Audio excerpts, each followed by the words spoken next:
Buenas noches. Esta es una versión escénica del podcast Relatos Amarillos. Habla de sucesos insólitos que le suceden a los y las taxistas.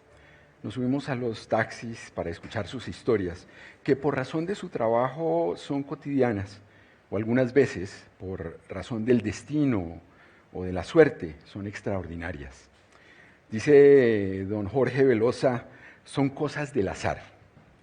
Pero el azar tampoco se da porque sí. Eso tiene sus medidas.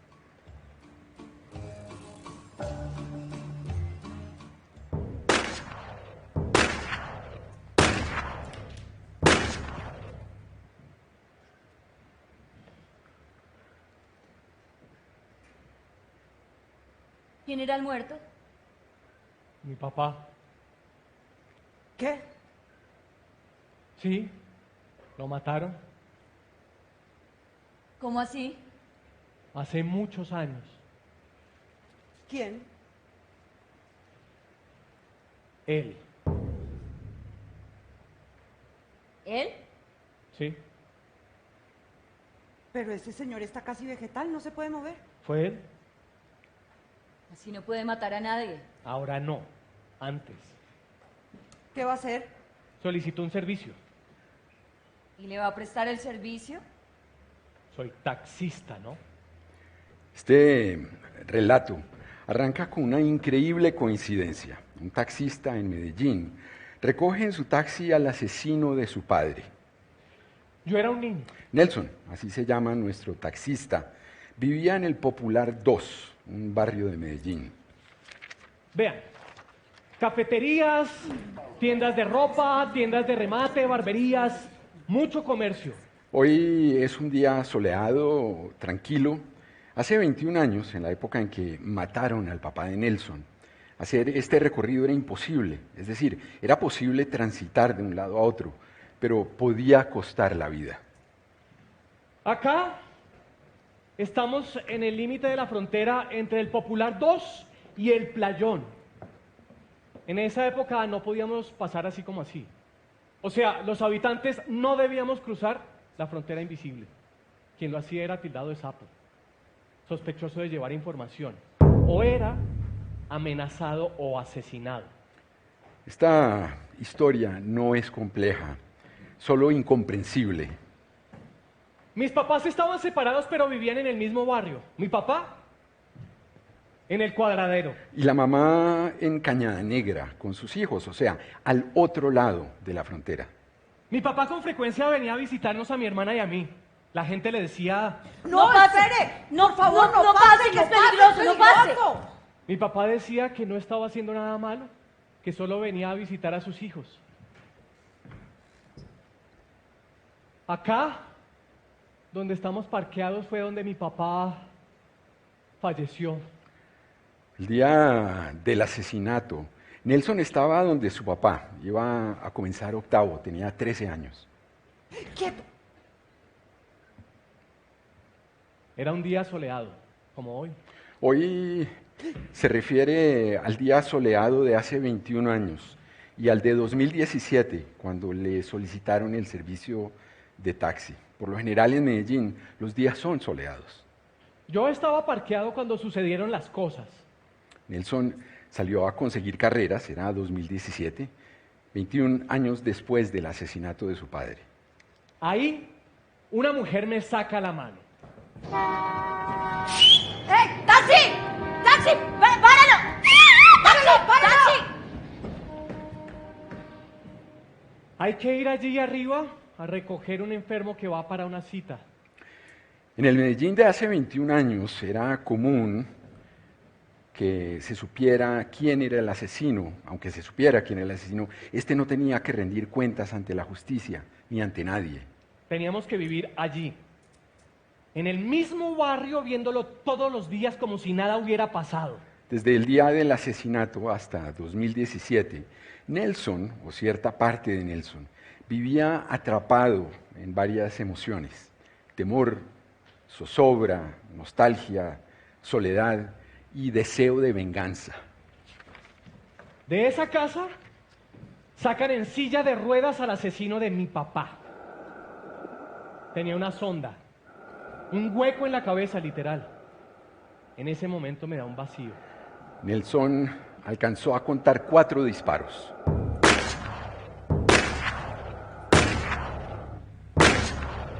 Se asoma al solar de la casa, ve a su abuela corriendo, el teléfono timbra, contesta, es su tía que le dice: Mataron a su papá. El asesino de mi papá va, guarda su arma, se cambia de ropa y se sube en la trompa de un bus. No vaya a salir que le pueden hacer lo mismo a usted. Yo lo vi de espaldas en la trompa del bus, lo reconocí, lo conocía de toda la vida. Me fui corriendo para la casa. Héctor, el papá de Nelson, quedó tirado en la calle con la caja de herramientas al lado de su cuerpo.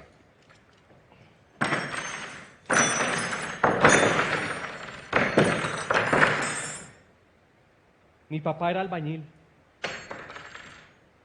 Tenía que hacer un trabajo en la casa de escaleras de piedra de granito con la rejita café y balconcito.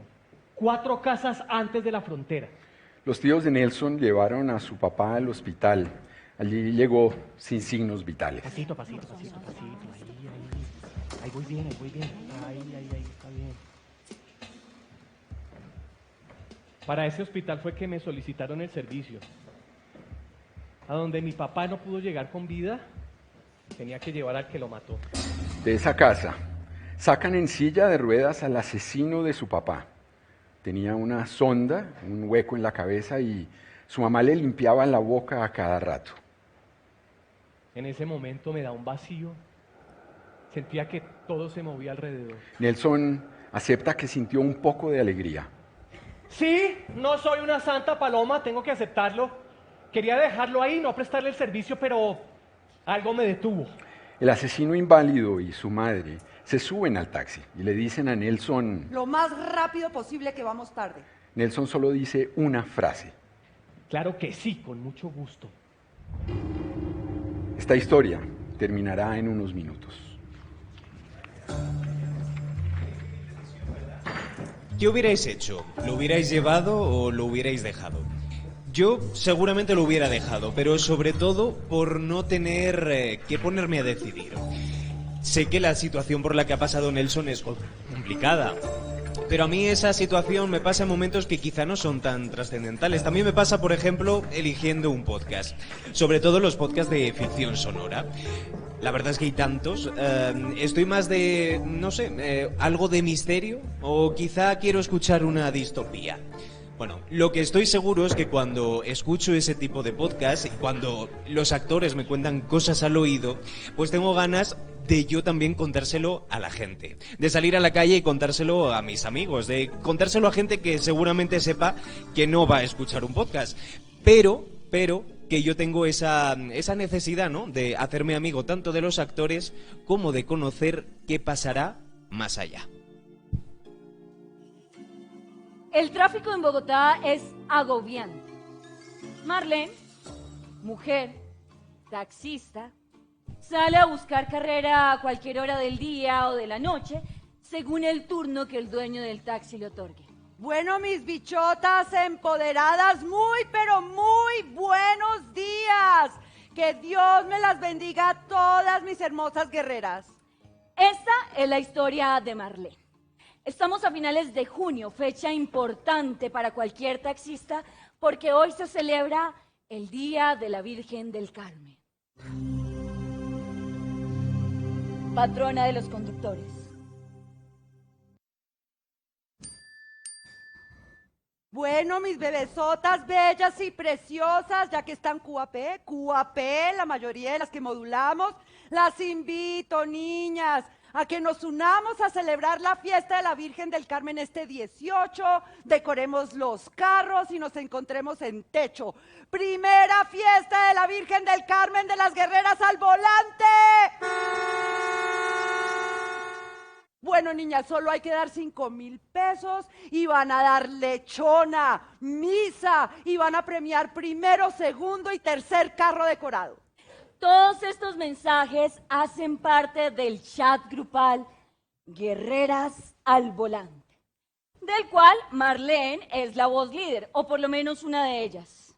Hola Marlene hermosa, ay corazón, A mí sí me gustaría. También es mi primera vez. Dale que sí, está muy económico. 40 mujeres conectadas en este grupo. Ay, mi Marlencita, qué bonita invitación. Yo me apunto. Vamos con toda. Adornemos esas burbujas bien bonitas y nos encontramos allá con la chaqueta de guerreras al volante puesta. Ay, yo sí quisiera asistir, pero es que mi carro está muy feo ahorita. Estrellado por delante, por detrás, parece un maracuyá. Desde la infancia, los niños han jugado a los carros, a los superhéroes, a soldados. Y las mujeres con utensilios de cocina, a las muñecas, con los bebés, a las telenovelas. Yarem, si sigues comportándote tan inmaduramente, tu abuelo Nasuk te enviará con tu abuelo Mustafa, te lo advierto. Yo tenía una muñeca toda bonita que cuando la elevaba decía, más, dame más, hazme gritar. Más, dame más. No. A mí no me da pena decir que en el frente de mi casa yo puse una vitrina y vendía 60, 70 empanadas diarias. ¿Con tinto? Claro que sí, hasta que conseguí lo del carro. Como no es usual que las mujeres dejen las labores de la casa para volverse taxistas, este grupo tiene que estar muy unido. Los grupos de WhatsApp son muy famosos en este gremio. Por lo general son mixtos, pero la mayoría liderados por hombres. Hay en Bogotá 50.000 taxis. 68.000 conductores. De los cuales solo 3.500 son mujeres. Es decir, 64.500 son hombres. La mayoría decíamos que por qué tenía que haber un hombre liderando un grupo de mujeres, eso no era así, empezamos a hacer reuniones. No podíamos hablar bien. No podíamos colocar stickers. Teníamos que preguntarle todo al administrador y pedirle permiso. Ay, no. Un día hubo una discusión con los manes. ¿Cómo así que Ay, no ¿cómo podemos? así? No podemos hablar. Entonces ahí hablé con Marcela, Albita. Bueno, muchachas, ¿qué vamos a hacer? Hablemos, chárlenme, armemos otro grupo y nos vamos. Así fue. Nos reunimos, abrimos el grupo. Hicimos stickers. Alcirita nos colaboró. Para recoger las calcomanías y pegarlas en los taxis, el logo, las carteleras. Mejor dicho. ¿Por qué armar un grupo de solo mujeres? En un mundo ideal, un grupo puede ser mixto, puede ser liderado por hombres y mujeres, pero este no es el caso. Porque recordemos la cifra, 50.000 taxis. 68.000 conductores. Solo 3.500 mujeres. Es decir, 64.500 son hombres. Encontrar a sus pares en un mundo tan desigual no era tarea fácil. Nos parábamos en los semáforos. Yo veo que una muchacha está manejando un taxi. Yo bajo el vidrio y le digo, ¿quiere hacer parte de mi grupo? Esa Marlene empezó a movilizarnos a todas. Buscamos un nombre, pusimos el logo, el nombre se lo pusimos entre todas. Bolitas amarillas. Piernas amarillas. No, reinas doradas. No, reinas, no. Guerreras. ¿Qué? Guerreras. Guerreras. Guerreras. Guerreras al volante. Guerreras al volante. Guerreras al volante. El que más nos gustó fue Guerreras al volante. Guerreras al volante. Que somos guerreras. Nos toca vivir en el día a día. Salir a guerrear, salir a trabajar. Aquí la mayoría son cabeza de hogar. ¿Cómo una mujer en esta ciudad se vuelve taxista? Pues un señor vecino del barrio que tenía un taxi. Se lo dejo, pero solo para trabajarlo de noche. ¡De una! Yo dije de una. El primer día fue un desastre. Yo no le paraba a nadie en la calle. Si veía que dos mujeres me sacaban la mano, yo pensaba, una me va a coger, la otra me va a robar. No, llovió durísimo. No, ese día yo ni siquiera sabía para dónde iba. Ya.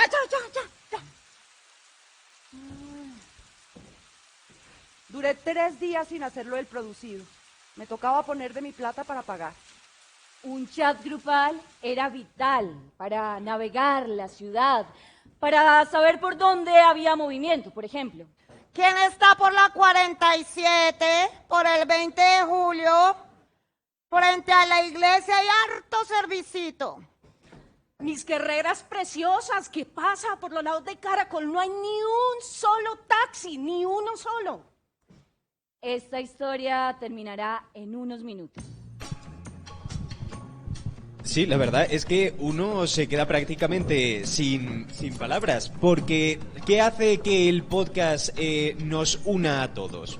Pues algo que es sencillo de consumir. No sé, a mí me viene a la cabeza, por ejemplo, la típica imagen, no sé si os pasará, ahora me decís, de mi madre, por ejemplo, o yo incluso, tendiendo, ¿no?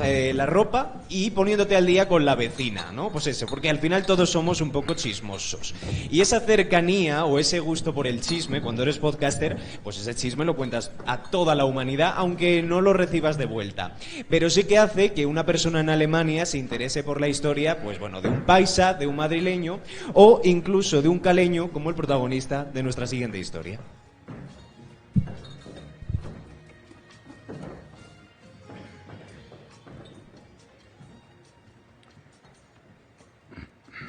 Hay ocasiones en que la vida, el universo, el destino, la providencia, como lo quieran llamar, hace que los caminos de dos personas se crucen, se separen y se vuelvan a cruzar nuevamente, a veces años, décadas después. A mí me pasó. Eso también le ocurrió a Gustavo en Cali. 40 años atrás le pasó lo siguiente. Yo tenía 10 años, vivíamos solos con mis 2 hermanos menores y mi mamá. Mi papá era agresivo, violento, adicto, golpeaba mucho a mi mamá. La mamá de Gustavo cargaba con la responsabilidad de criar sola a sus 3 hijos. A puro pulso. Hasta que un día llegó el hombre ideal, respetuoso, amoroso, dispuesto a compartir la carga de sacar adelante a los 2 niños y a la niña, una fachada de bondad. Detrás de esa fachada se escondía el diablo. No es un chiste. Detrás de la apariencia de bondad había un pederasta. Abusaba sexualmente de Gustavo, lo violaba y lo chantajeaba emocionalmente.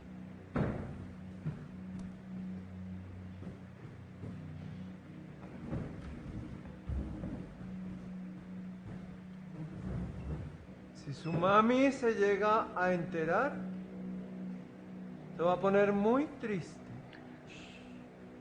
Transcurrieron varios años hasta que Gustavo cumplió 16. Fue en una cena familiar.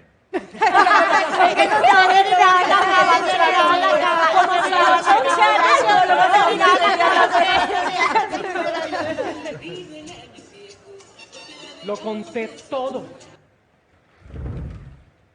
El hombre se fue. Nunca más se supo de él.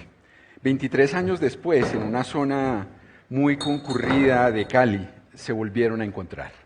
En mi mente existía la posibilidad de volvérmelo a encontrar, pero para perdonarlo. Pero por sobre todo, para perdonarme yo y librar esta carga tan enorme como una herida. Ese había sido el plan de Gustavo, librarse del sufrimiento y el odio cargado durante 23 años. Haciéndolo conseguiría paz interior. Una cosa es el perdón imaginario y otra el perdón real. Yo iba en el taxi, lo vi, lo reconocí, estaba un poco más viejo, pero igual. ¿Para dónde va? El hombre quedó paralizado al verlo. Gustavo lo siguió llamando por su nombre. ¿Para dónde va? Se acercó con el carro. ¿Que para dónde va? Y el hombre, al ver que Gustavo lo llamaba y por su nombre, pareció aliviado. Se acercó lleno de confianza. ¿Quiere que lo lleve? El pederasta abrió la puerta trasera y se subió. Los recuerdos se tornan un tanto borrosos. Lo que Esas sensaciones y esas emociones superan eso que uno siente. El pederasta lo miraba por el espejo retrovisor. Y ahí me hacía caritas con corazoncitos y me mandaba piquitos. Y ahí yo lo paré. El pederasta no tenía ningún remordimiento, al contrario, parecía dispuesto a abusar más, como si lo que pasó hubiera sido placentero para los dos. Lo que yo sufrí fue demasiado, fue un infierno. Cuando el pederasta, que ahora estaba en el puesto trasero del taxi, entró en sus vidas años atrás, aparentemente trataba bien a los niños, a la niña, pero a escondidas abusaba sexualmente de Gustavo. Hacer cosas que uno no quiere hacer o permitir que a uno le hagan cosas que uno no quiere que le hagan es muy fuerte. Sentía dolor y asco. Tocar el tema no era fácil. Mi mamá iba a quedarse sola si yo hablaba. Ella iba a sufrir, yo lloraba. ¿Qué le pasa, mijo? No podía decirle, este hombre me viola, mamá. Si lo hacía, iba a divorciarse y yo no quería que mi mamá sufriera. Después de recoger al pederasta, Gustavo supo que ese recorrido no iba a ser largo, pero esta vez no lo iba a dejar escapar. Fueron como 10 minutos. Me decía... Qué rico volver a verte. Me hacía caritas. Quiero abrazarte. Ese hombre no sabía que estaba hablando con una persona a la que le había hecho mucho daño. Él le había hecho mucho daño a mi familia y a mí, y a mi mamá. Gustavo no se iba a amedrentar, se estaba jugando todo para sanar sus heridas. Lo que yo no sabía hace muchos años es que cuando conté todo delante de todos en la mesa, era que lo podía haber denunciado, que hubiera podido ir a la cárcel por pedófilo. Después de revelar toda la verdad, nada fue fácil de ahí en adelante. Todos se enteraron. Mi familia, mis amigos, el padre. Comencé a experimentar con hombres. En fin. Tuvo que alejarse de la familia, alejarse de los amigos, dejar de estudiar, ponerse a trabajar. Lo único que yo quería hacer era destacarme en mi trabajo, hacer las cosas bien. Pero el trauma fue demasiado grande y un trauma adicional se sumó. Su novia lo dejó por otro hombre.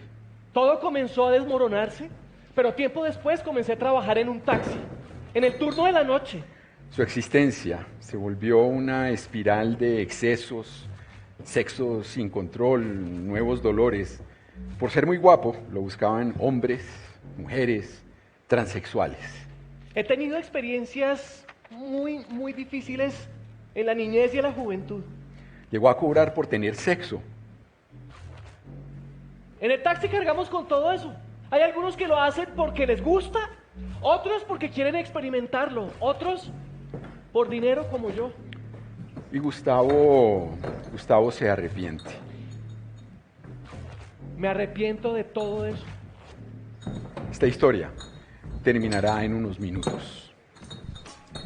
Historias como la de Gustavo pueden ser más felices o menos, como ha sido este caso, pero en este caso concreto sí que podemos vincular al podcast pues esa plasticidad que da, antes lo decía María Jesús, ese oasis, ¿no?, que te encuentras, y sobre todo que es una forma que te permite contar historias que pueden ser muy duras y que lleguen a la gente que puede quizá sentirse en tu misma situación. Esta es una de las, digamos, facilidades, ¿no?, de los puntos a favor que nos da este formato. Y estaba pensando también en diferentes ejemplos, ¿no?, tanto de España como de Latinoamérica, y podcast que además, y vamos a ponerle un poco de un tono un poco más amable que esta historia, y no sé, antes hemos hablado de Estirando el Chicle, hemos hablado, no sé, me viene a la cabeza, Hay Campaneras, que surgió en el confinamiento y acompañó a muchísima gente que estaba que estaba sola en casa, Diana Uribe, La Cruda, Radio Ambulante, no sé. Todos esos podcasts al final crean, por una parte pueden ayudarnos a acompañarnos y en otra también mostrarnos una realidad que de otra manera en un medio generalista quizá no sería tan fácil de hacerla llegar a esa gente.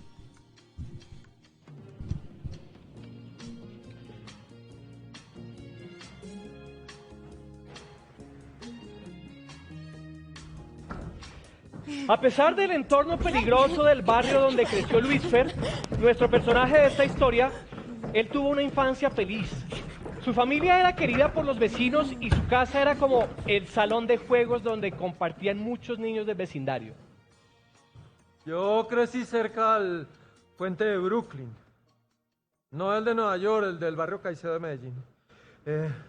Eso era muy de fama. En esa época no se utilizaban ni las pistolas ni los revólveres, era más cuchillo y puñal. Ahí empezaron a verse los primeros combos de miedo.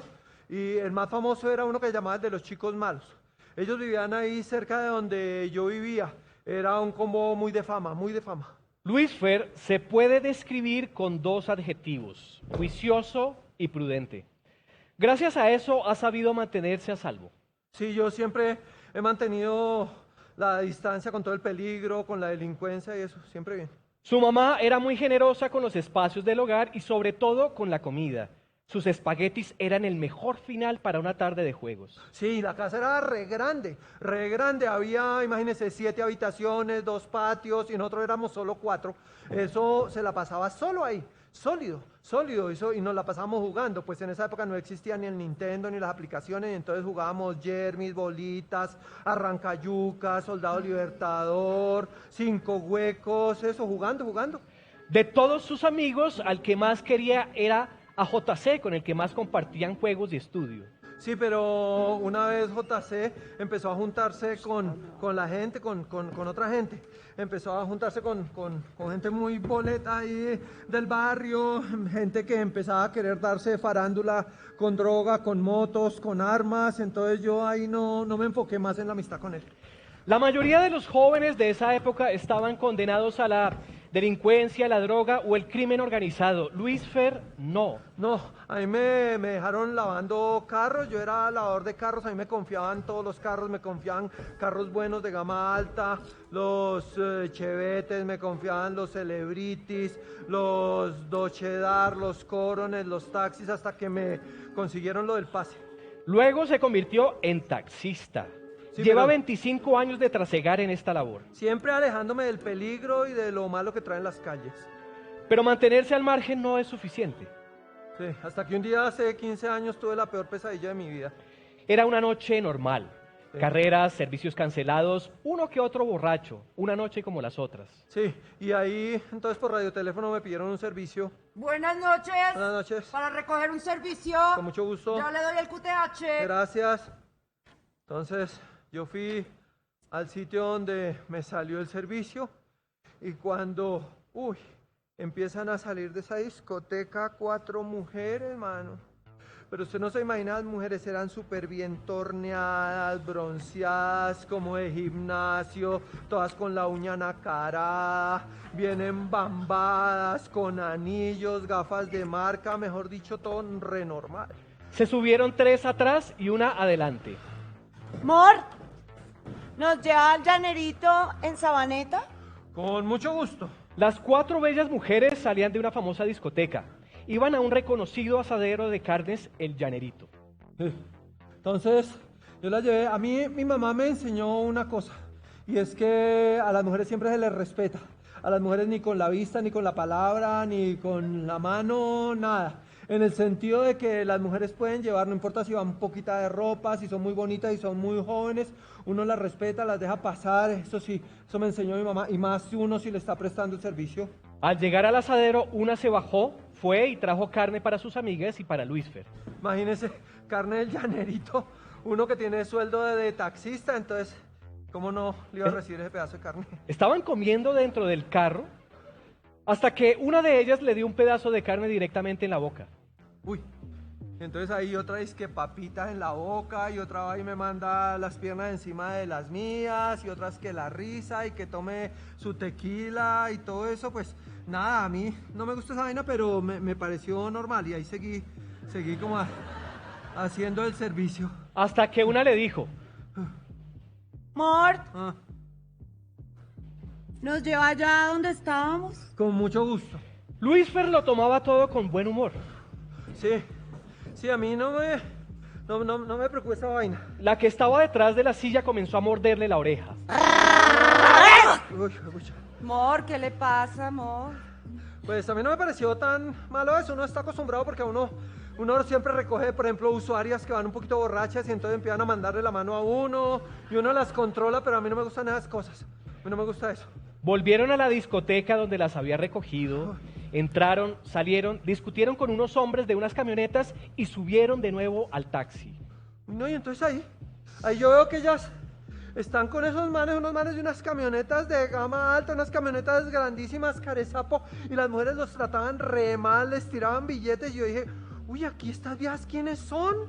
Las pasajeras parecían estar muy arriba en la escala de poder de alguna banda. Humillaron a los hombres de las camionetas sin recibir ningún tipo de respuesta. O ellas son las que mandan o están muy bien apadrinadas porque, no, yo me dije, aquí hay algo raro, ahí me empezó a dar susto, man. Le pidieron que las llevara a otro lugar. Mor, Con mucho gusto.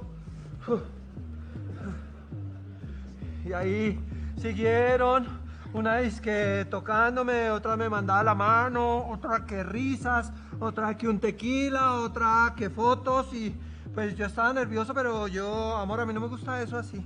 No, a mí no me gusta eso. Sí. Las llevó a un apartamento donde le pidieron esperar. Uy, sí. Luego las 4 mujeres salieron en pijama.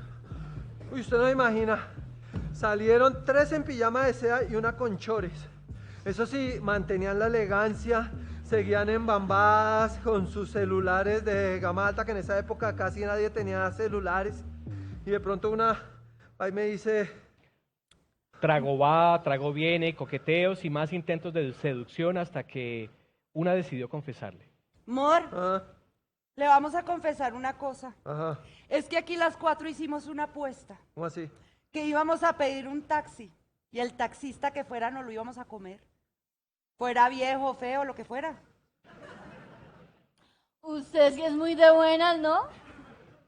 Todo esto que le tocó y para usted solito. No, mi amor. No, espera un momentico.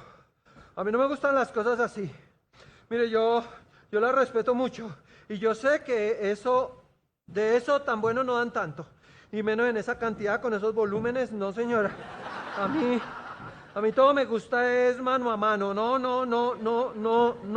Luis Fer No. se negó tajantemente. No. Las mujeres pasaron de la molestia a la ira. No. ¡Uy, este man es marica! Seguro tiene una gonorrea ni la hijo de puta en esa verga. ¿Qué le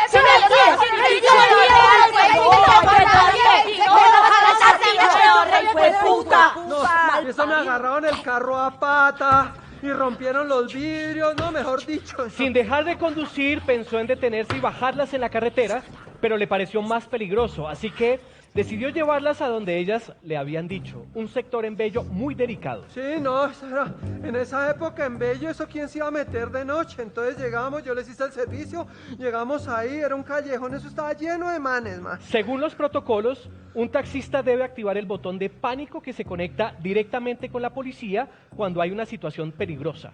La policía llegó, habló con ellas y ellas se vinieron de nuevo al taxi. Se puso muy bravo que llamó a la policía, pero hijo de puta.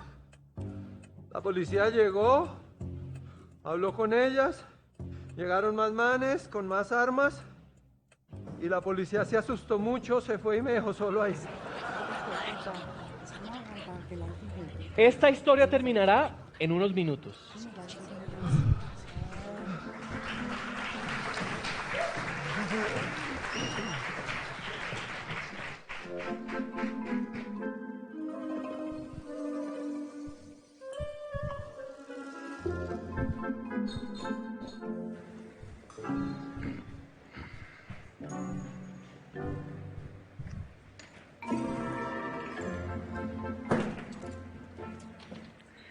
Todos tenemos sueños en la vida Y Juan Carlos es un gran soñador.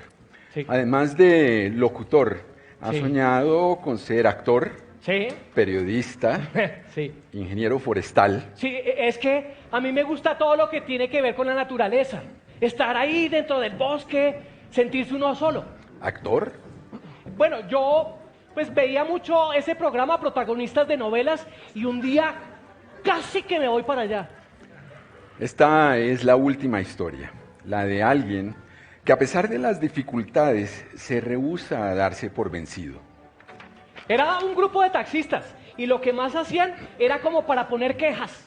Todos los días decían lo mismo y lo mismo y lo mismo y le repetían una y otra vez lo mismo y lo mismo hasta que yo les dije, señores, voy a hacer una radionovela de esto. Y lo hizo.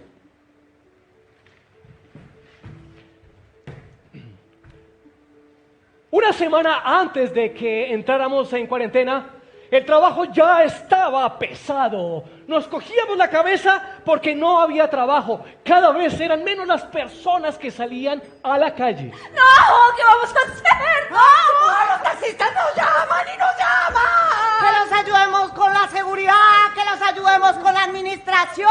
¿Qué vamos a hacer? Hablemos de las oportunidades.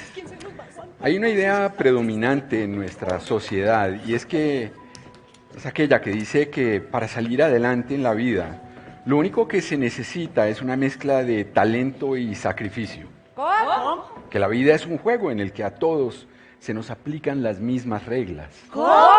Y que todos tenemos las mismas oportunidades. ¿Qué? Y que por consiguiente, si a alguien le va mal, es por su propia culpa. Por no trabajar duro. Claro. Según un estudio de la Organización para la Cooperación y el Desarrollo Económico, en Colombia se necesitan 11 generaciones. ¿Cuántas? 11 generaciones. ¿Para qué? Para que una familia de bajos ingresos logre llegar a tener ingresos medios. ¿Cierto? ¿Sí? Ah, bueno, 11 generaciones. De 220 a 330 años. Hablemos de las oportunidades. A ver, los desayunos para nosotros, para mi familia, cuando yo era pequeño, llegó a ser aguepanela con galletas saltinas. Y eso era solo al desayuno. ¿Y el almuerzo? Al almuerzo, sopita con sustancia de hueso. Y a veces el hueso servía para otra sopa. Yo soy la mamá. Me voy a ir a trabajar. Los tengo que dejar solos, pero se van a quedar con Ana María, que ella ya está grande. Ella ya tiene 9 años. Sí, José Hernán, 8. Juan Carlos 7. Luis Fernando 6. Sor Viviana, 5. Mariluz tiene 3 y Nuri 1. Nuri, la menor, murió.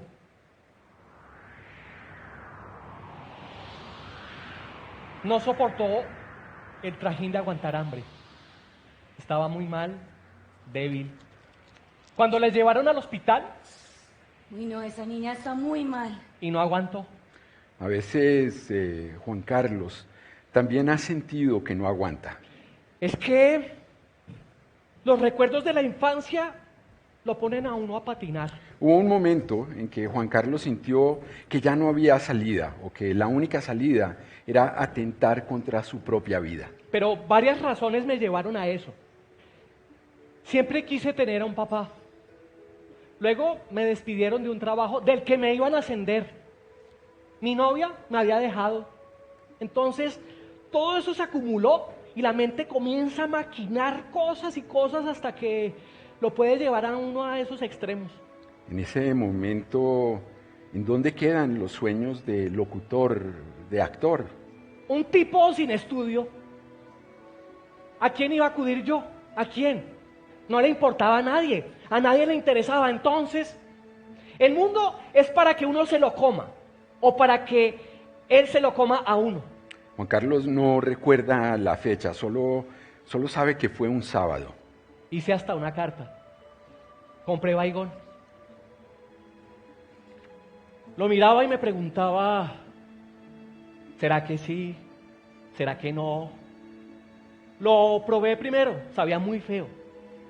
Pero igual me bogué la mitad y me acosté a dormir. Juan Carlos despertó en el hospital. Y me desperté con una vergüenza.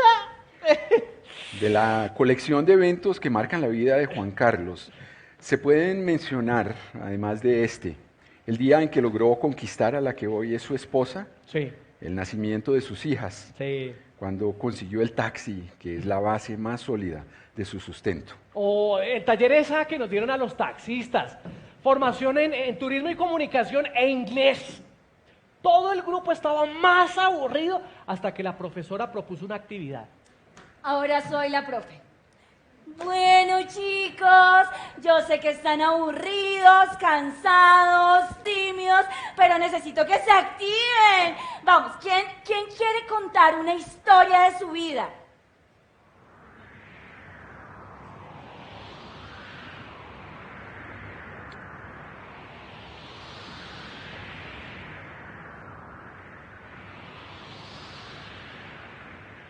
Nadie hablaba, todo el mundo mudo. Así que yo levanté la mano y comencé a contar. Conté que en la casa no había baño y que teníamos que hacer las necesidades ahí en la misma casa, en la parte de atrás, y teníamos que esconderlas como lo hace un gato. También conté cómo mi hermana menor había muerto por desnutrición. Y bueno, cuando me doy cuenta, la profesora estaba llorando y mis compañeros también. Contó cómo su mamá no tuvo recursos para enterrar a su hija, ni para pagar una funeraria, y ella misma tuvo con sus propias manos que enterrarla. Yo creo que ahí se me fue la mano contando tanto detalle. Igual, yo me abrí, y los demás también, y las historias de mis compañeros también eran motivo para llorar. Al final de la clase, los participantes se abrazaron. Muchas de esas amistades que nacieron ese día perduran hoy. Ahí fue donde me di cuenta que tenía talento para contar historias y comencé a tenerlas en mi mente. Ahora estamos en octubre de 2020, plena pandemia. Acababa de abrir mi canal de radionovelas por YouTube. Ante la falta de trabajo, un taxista decidió hacer radionovelas desde su carro. Catalina, cuenta. Juan Carlos bajó las ventanas de su taxi, se inspiró con las historias de sus colegas. Llevaba trabajando en el taxi 10 años y como les dije, pues yo estaba en ese grupo de WhatsApp donde escuchaba solo quejas y reclamos y hágale y hágale y hágale y yo, hay que hacerle una radionovela a esto. Se estacionó en un sitio lejano, silencioso, revisó las quejas de sus compañeros. Damas y caballeros, sean todos bienvenidas y bienvenidos a su radionovela Solo Taxistas.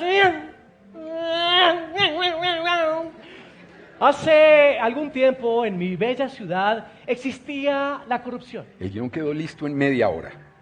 Toda la gente se preguntaba, ¿qué está pasando en esta empresa? Después de muchos intentos y de equivocaciones que le obligaban a volver a comenzar, Juan Carlos tenía un material de media hora.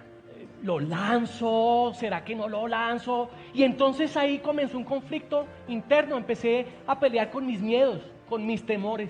Temor a que no dijera nada, a que no les importara, a la opinión. Era fuerte la sensación. Pero igual ese miedo se pasó cuando mis compañeros, después de haber escuchado el audio, comenzaron a mandar mensajes. Eso está muy bueno. Uy, ¿usted dónde tenía ese talento escondido? Ay, dentro de pronto no lo vamos a ver manejando taxis. Ahí se me aguó el ojo. Sí, mucho yo. No, ese día me alegraron todo el día. Oli, haga más para compartir. Ay, y eso, regaron todo por todos los portales, hasta por el WhatsApp interno que teníamos nosotros. Ay, Juan Carlos, eso está muy bacano. ¡Ay, siga! ¡Siga! ¡Siga con las historias! Las historias que solía yo contar eran de las quejas de mis compañeros que se escuchaban en la oficina, pero yo les metía humor, eso les gustaba. Capítulo tras capítulo fue afianzando su estilo personal. Hasta fui cantante. Juan Carlos presentaba, narraba y cantaba, y cada vez que terminaba un capítulo decía: No se pierdan el próximo capítulo de su radionovela. Casi que me tocaba hacer todo por obligación. Grabó alrededor de 20 episodios. Grababa y editaba encerrado en su propio taxi. Nadie me enseñó, lo hice por voluntad propia. La popularidad de la novela y las denuncias que hacía desde allí lo ponían en conflicto con la empresa en la que trabajaba. Decidió acabar el programa, pero descubrió su poder para contar historias. Historias de verdad, historias de taxistas. Una radionovela para taxistas, permitirle a los demás que se pudieran desahogar. Como el día del taller, cuando contó por primera vez su historia. Sí. Y si las cosas no se llegan a dar, Lo importante fue que lo intenté. Hay que soñar. Juan Carlos, desde ese día, hace parte de nuestro equipo de investigación. Soñar es gratis. Vean, lo intenté y se logró. Lo intentó, elaboró un plan, como lo hizo Gustavo con el hombre que abusó de él durante 6 años. Ahora sí, terminemos la historia de Gustavo cuando tenía en el asiento de atrás de su taxi a su violador. Nos faltaba poco para llegar. Estábamos muy cerca y yo hubiera podido golpearlo hasta matarlo, pero no era lo que yo quería. Yo insistía en el perdón. Detuvo el carro y le dijo: Lo levanté para decirle que lo perdono, que le hizo mucho daño a mi familia y a mí, pero lo perdono. hijo de una mujer católica, Gustavo no encontraba la paz espiritual y siguió explorando. Había sido cristiano, testigo de Jehová, hasta había estado con los Hare Krishna, buscando la fuerza para poder perdonar. Él me escuchó todo, casi no me dijo nada, me dijo que lo perdonara. Pero yo le dije que así como yo lo perdonaba, Dios me iba a perdonar, porque yo había hecho cosas muy buenas y por lo que estaba haciendo, y que yo no lo había recogido porque me gustara o porque tenía gratos recuerdos con él. Todos sus recuerdos fueron malos. Ningún grato bueno tengo con usted, ningún recuerdo. Cuando el tipo se bajó del carro, Gustavo sintió un alivio inmenso. Ahí yo sentí que liberé tensiones, miedos, angustia. Liberé todo cuando le dije de corazón, lo perdono. Así que perdoné, sané y a seguir con mi vida. Algo parecido, aunque diferente, fue como Nelson resolvió los dolores de muchos años con el asesino de su padre. Aquí viene el final de esa historia. Yo lo había visto unas 4 veces antes de ese día. Y de pronto, un día de esos yo estaba frente a la casa en las escaleras y lo veo pasando en bicicleta. Voy a la casa, cojo un cuchillo y digo, si lo veo pasar en la bicicleta, lo tumbo y lo mato. Estando a 2 metros de él, pienso en mi familia y sigo derecho. ¿Existe la justicia divina o las cosas se dan porque se dan? Pasaron 2 cosas. La primera, en el año 2014 recibimos 24 millones de pesos por parte del gobierno gracias a un programa de, ¿cómo se llamaba? De reparación de víctimas. Reparación de víctimas del paramilitarismo. Y con esa plata dimos la cuota inicial para el taxi, el que estaba manejando el día en que recogía al asesino. Años después, al homicida lo meten a la cárcel por otro homicidio. Pero esa no fue la segunda.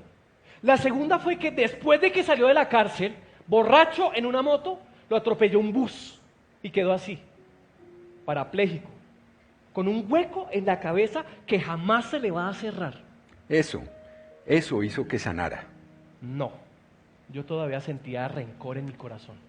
Llegaron al hospital y los sentimientos de Nelson se transformaron. Me sentía muy extraño llevando a esta persona mala, soberbia y vulnerable. Entonces empecé a pensar en esa palabra del perdón. Perdón, perdón, perdón. Nelson no paraba de llorar. Así que Lo único que quería era venganza. Venganza. Bajarme del vehículo y decirle a la cara, por su culpa es que la vida me está dando golpes. Y me imaginaba arrojándolo de la silla, golpeándolo, pateándolo y diciéndole, por su culpa mi hermana sufrió, por su culpa mi mamá sufrió, por su culpa a mí se me arruinó toda la vida, pero usted no va a poder hacerlo, porque está en esta silla de ruedas. Nelson estaciona. El portero trae una silla de ruedas, la ponen al lado del vehículo. Lo estacioné cerca para poderlo bajar con gran facilidad, pero en mi cabeza seguía rondando esa palabra, perdón, perdón, perdonar, perdonar.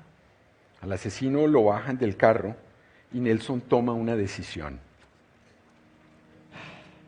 Me acerco, le llamo por el nombre, él me mira. Yo le digo, usted mató a mi papá el 19 de enero de 1999 y me arruinó la vida. Pero en nombre del Señor, en nombre de Dios y de mi familia, a partir de este momento lo perdono. La madre del asesino se acerca a Nelson y le dice en medio del llanto, ¿usted nos debió odiar? ¿Por qué nos trajo? Era lo que tenía que hacer. Era mi labor, tenía que descansar. Tenía que estar en paz. Así que lo hice. Aquí vimos la historia de Nelson, de su padre asesinado, del asesino, y mencionamos muy tangencialmente a su madre. ¿Ven las madres a sus hijos delincuentes como tales? No. Cerramos la historia de nuestras guerreras al volante hablando de eso, precisamente. Marlene, aunque no es la única activa en el chat, saca tiempo para todas y para todo, desde mandar a hacer chaquetas para la bendita celebración, hacerle mercado a la una, hacerle baby shower al nieto de la otra. Si yo puedo, paso mediodía ayudando a alguien a hacer algo que necesita. El rol de liderazgo que asume Marlene llevaría a pensar que es posible porque su vida es perfecta, pero no es así. Uno no se imaginaría el drama personal que trae esta mujer a cuestas. Tiene 3 hijos, Alan, el pequeño, al que tiene que darle ejemplo, Sebastián, que es alcohólico y drogadicto. Tiene 25 años. Ahora yo sé que consume, pero solo marihuana. No, está mejor, ya no anda por la calle como un habitante de calle, se viste bien, Y se arregla bien. Dubán, que lleva detenido varios meses en la URI a la espera del fallo final de su proceso judicial. No, él no es un delincuente. Es la luz de mis ojos, es la persona que más me ha apoyado. Es más que mi hijo, es mi amigo, mi cómplice, mi todo. Dubán y otros amigos solicitaron un servicio de Uber con la intención de asaltar al conductor. Al pasar por un retén de la policía, el conductor comenzó a gritar y Dubán y sus compinches fueron detenidos por secuestro y hurto. Bueno, mis hermosas guerreras, me dirijo con mi hermana a mirar y a mandar a hacer las chaquetas de las guerreras al volante, de acuerdo a los modelos y a cómo estén, ¿no? Marlene tiene en medio de todos sus problemas cabeza para los preparativos de la fiesta de la Virgen del Carmen. Mientras hace carreras, manda a hacer chaquetas y le da ánimo a sus compañeras entre la llamada de su hijo Dubán. Chiqui, no llores. Ya te he dicho que tenemos que ser fuertes y más fuertes. Este día se va a pasar muy rápido, nene. ¿Ocuparse es una manera de no preocuparse? ¿O es la receta ayudar al otro, a la otra, cuando uno está sufriendo? La chaqueta está hecha de una tela impermeable negra. En la parte de atrás tiene un logo que dice Guerreras al volante, con una carita de una muñeca tipo manga, con los ojos claros, y al lado de la chica hay un taxi y la ciudad iluminada. ¿O el sufrimiento propio genera empatía por el dolor del otro? No, yo me enfrasco en mi grupo, con mis compañeras. Eso sí, no me olvido de las chaquetas, ni de mi Dubán, que es la luz de mi vida. Pero no todas las mujeres son como Marlene, Eso lo podemos averiguar en el cierre de la última historia, la de Luis y sus 4 hermosas pasajeras. La policía estaba más asustada que yo. Ellos salieron, me dejaron ahí. Yo veía que las mujeres seguían discutiendo allá con unos tipos. De pronto de una camioneta se baja el que aparentemente era el jefe y viene, se acerca hasta mí, viene, se queda mirándome, me pone la mano en el hombro y me dice: Oiga, marica, ¿no se acuerda de mí? Yo le dije: la verdad no. El Marica, hombre lo invita a que se suba de nuevo a su taxi y se sube con él. marica, ¿en serio no se acuerda? Ahí Luis Fer lo reconoció, era JC, aquel muchacho del barrio con el que había compartido juegos en la niñez. Claro, Había pero- aparecido milagrosamente. Todo lo compartíamos, todo. Que el estudio, las tareas, este man se quedaba en mi casa, la mamá de él era amiga de mi mamá hacía un espagueti que a él le gustaba, a JC le mataba ese espagueti, man. Oiga, marica, ¿qué le hicieron esas nenas? Ahí le contó todo el recorrido, lo de la discoteca, la carne, lo de las pijamas, todo. JC, sin mayor asomo de vergüenza, le contó que Vea, es que esas viejas les gusta apostar así, loco. Mire, yo he tenido que recoger cadáveres de taxistas en las noches después de que ellas los mataron, después de haber jugado con ellos. Y no, como así, pero estas mujeres, ¿quiénes son? ¿Quiénes? Ahí me dio más susto y yo, ¿qué voy a hacer, No, no, hermano? tranquilo, yo le voy a ayudar, ya, tranquilo, vea. Yo le voy a hacer una seña y ahí usted se va. Sale rápido, pero solo cuando le dé la seña. Ahí las mujeres vinieron, se acercaron, me insultaron y empezaron a botarme un resto de fajos de billetes. Ahí, yo miraba, yo iba a esperar la seña. O sea, eso estaba lleno de camionetas, no podía irme si no me daban permiso. Hasta que al final mi amigo me hizo la seña y salí en pura, fui hasta el garaje de mi casa, guardé el carro y no salí en 5 días. JC le confesó a Luis Fer que esas mujeres eran las amantes del patrón, que no se fuera a arrimar por ese lado en unos meses y que Oiga, dígale a su mamá que la próxima semana voy por espaguetis. Oigan a este. un tipo recto que siempre ha estado lejos del bandidaje no pudo evitar involucrarse en ese mundo. Lo salvó la casualidad, sí, su amigo, sí, pero lo que realmente le salvó la vida a Luis Fer fue el buen corazón que tuvieron con él y su familia, con aquel muchacho del pasado.